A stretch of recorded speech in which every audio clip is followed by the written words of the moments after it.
बंडी 1969 की ऑटम के मौसम में वापस वॉशिंगटन पहुंचा, जहां उसने एलिजाबेथ क्लेप्फर को डेट करना शुरू करा, जो एक सिंगल मदर थी। उनके रिलेशनशिप में काफी रफ पैचेस आए, लेकिन ये रिलेशनशिप काफी लंबे समय तक चला। बंडी एलिजाबेथ की बेटी मॉली के लिए एक फादर फिगर की तरह था, जो सिर्फ 3 साल की थी जब टेड और एलिजाबेथ ने डेट करना शुरू करा। वो उनकी लाइफ में तब तक रहा जब तक मॉली 10 साल की हो गई। बाद में मॉली ने बताया कि जब वो 7 साल की हुई तो टेड का उसके प्रति बिहेवियर चेंज हो गया था। वो अब्यूजिव बन गया था और गेम्स के बहाने बनाकर उसे सेक्सुअली टच करने लगा था। टेड बंडी ने 1970 में एक बार फिर यूनिवर्सिटी ऑफ वॉशिंगटन में एडमिशन लिया, इस बार एक साइकोलॉजी मेजर के रूप में। वो कॉलेज में काफी अच्छा परफॉर्म करने लगा और प्रोफेसर्स भी उसका बड़ा रिगार्ड करते थे।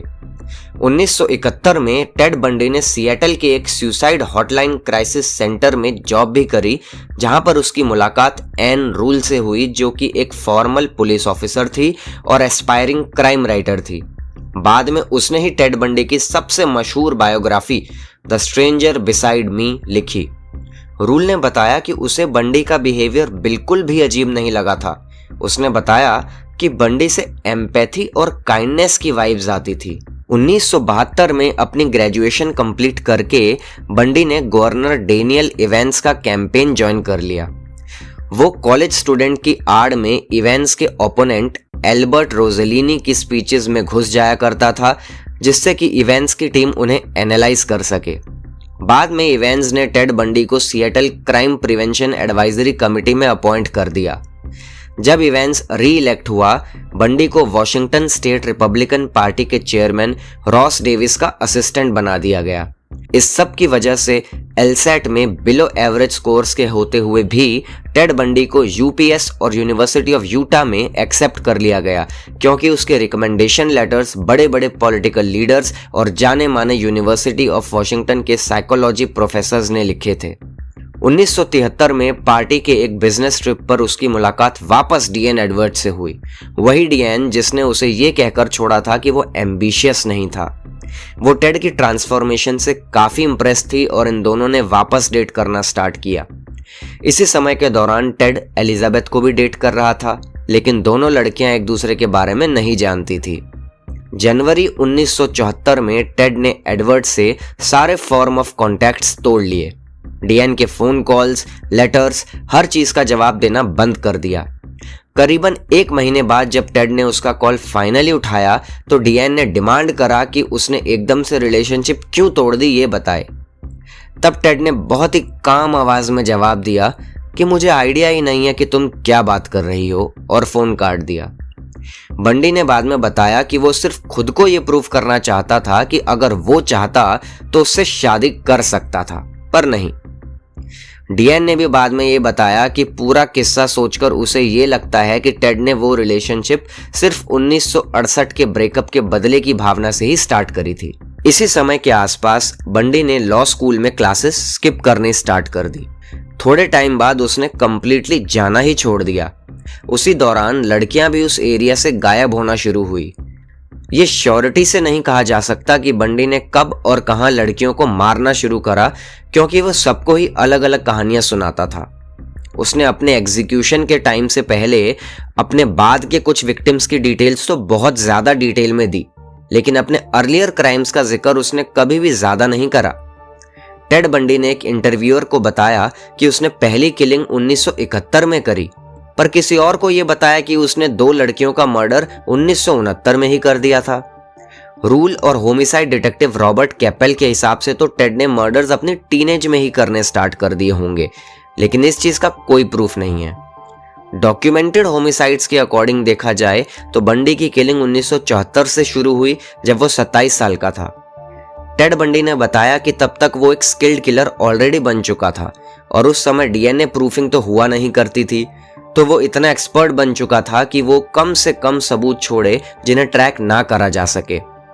और दोस्तों, अब हम शुरू करेंगे अपना वो सफर जिसमें हम वो खौफनाक मंजर समझेंगे और सुनेंगे जो कि टेड बंडी ने इस दुनिया को दिए। जनवरी 4, 1974 में बंडी 18 साल की कैरेन स्पार्क्स के अपार्टमेंट में घुसा।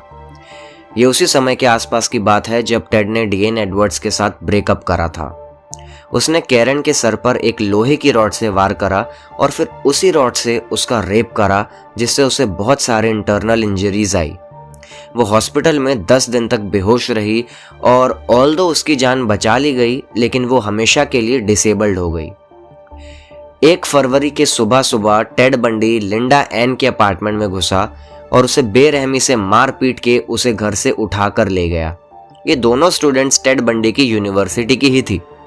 1974 के पहले हाफ के दौरान हर महीने ही कोई ना कोई फीमेल कॉलेज स्टूडेंट गायब हो जाया करती थी। मार्च 12 को 19 साल की डोना अपने डॉर्मेटरी से गई तो एक जैज कंसर्ट अटेंड करने थी, लेकिन वो कभी वहां पहुंची ही नहीं। 17 अप्रैल को सूजन भी अपने डॉर्मेटरी जाते हुए अगवा हो गई।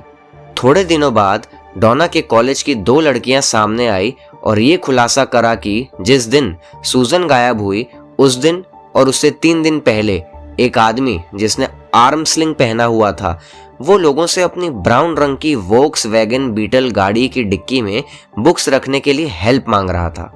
6 मई को रॉबर्टा अपने दोस्तों के साथ कॉफी पीने के लिए निकली, पर वो कैफे हाउस कभी पहुंची ही नहीं। ज्यादा फिजिकल एविडेंस बरामद नहीं हुए और जो लड़कियां लापता हुई थी उनमें सिमिलर अपीयरेंस के अलावा कोई और सिमिलैरिटी नहीं थी। वो सभी जवान, आकर्षणपूर्ण, गोरे रंग की फीमेल स्टूडेंट्स थी जिनके बालों में बीच से निकली मांग थी। जून 1 को 22 साल की कैरोल लापता हुई। उसे लास्ट एक ब्राउन रंग के बाल वाले आदमी के साथ बात करते देखा गया था जिसने आर्म स्लिंग पहना हुआ था। 11 जून को यूनिवर्सिटी ऑफ वॉशिंगटन की ही एक और स्टूडेंट जॉर्गन हॉकिंग्स लापता हो गई। अगली सुबह 3 होमिसाइड डिटेक्टिव्स ने सबूत ढूंढने की बहुत कोशिश करी, लेकिन उन्हें कुछ नहीं मिला। बंडी ने बाद में डिटेक्टिव रॉबर्ट कैपेल को बताया कि उसने हॉकिंग्स को क्रोबार से मारकर अनकॉन्शियस कर दिया था और उसे ड्राइव करके 20 मील दूर ले गया था, जहां पर उसने उसको गला घोंटकर मार दिया और पूरी रात उसकी डेड बॉडी के साथ कार में बैठा रहा। अगली सुबह जब पुलिस का जॉर्गन हॉकिंग्स के घर के पास क्राइम सीन इन्वेस्टिगेशन जोर शोर से चल रहा था, उसी बीच टेड बंडी ने क्राइम सीन में हॉकिंग्स की इयररिंग्स को ढूंढ के उठा लिया और उसके एक जूते को भी, जिसे वो साथ वाले पार्किंग लॉट में छोड़कर गया था। उन्हें लेकर वो फरार हो गया। रॉबर्ट ने बाद में इंटरव्यूअर्स को बताया कि ये चीज इतनी चौंका देने वाली है कि आज भी ये पुलिस को एस्टॉनिश करती है। जब हॉकिंग्स की डिसअपीयरेंस को पब्लिक करा गया तो कई विटनेसेस सामने आए जिन्होंने बताया कि उन्होंने लास्ट टाइम हॉकिंग्स को एक आदमी से बात करते देखा था जिसके साथ में क्रचेस थे और पैर पर पट्टी बंधी थी और वो अपने ब्रीफकेस को कैरी करने में स्ट्रगल कर रहा था। एक औरत ने बताया कि उस आदमी ने उस औरत से भी हेल्प मांगी थी कि वो उसे अपनी ब्राउन रंग की वोक्सवैगन बीटल में ये ब्रीफकेस डालने में हेल्प कर दे। इसी टाइम पीरियड में Ted Bundy Seattle crime prevention advisory commission में भी असिस्टेंट डायरेक्टर के रूप में काम कर रहा था और उसने रेप प्रिवेंशन से रिलेटेड एक पैम्फलेट भी डिजाइन करा था। बाद में उसने department of emergency services DES में भी काम करा, जो एक गवर्नमेंट एजेंसी है जो मिसिंग विमेन की सर्चेस कंडक्ट करती है। DES में काम करते हुए उसने कैरोल बून को डेट करना स्टार्ट करा, जो 2 बच्चों की सिंगल मदर थी, जिसने 6 साल बाद टेड बंडी की लाइफ में एक बहुत ही इंपॉर्टेंट रोल निभाया। दोस्तों, ये तो टेड बंडी के भयानक कारनामों की बस शुरुआत है। आप जुड़े रहिए नॉलेज टैबलेट से, क्योंकि अगले वीडियो में हम और दर्दनाक और सनसनी मचा देने वाली टेड बंडी द्वारा की गई क्राइम से रिलेटेड चीजें आपके सामने लेकर के आएंगे।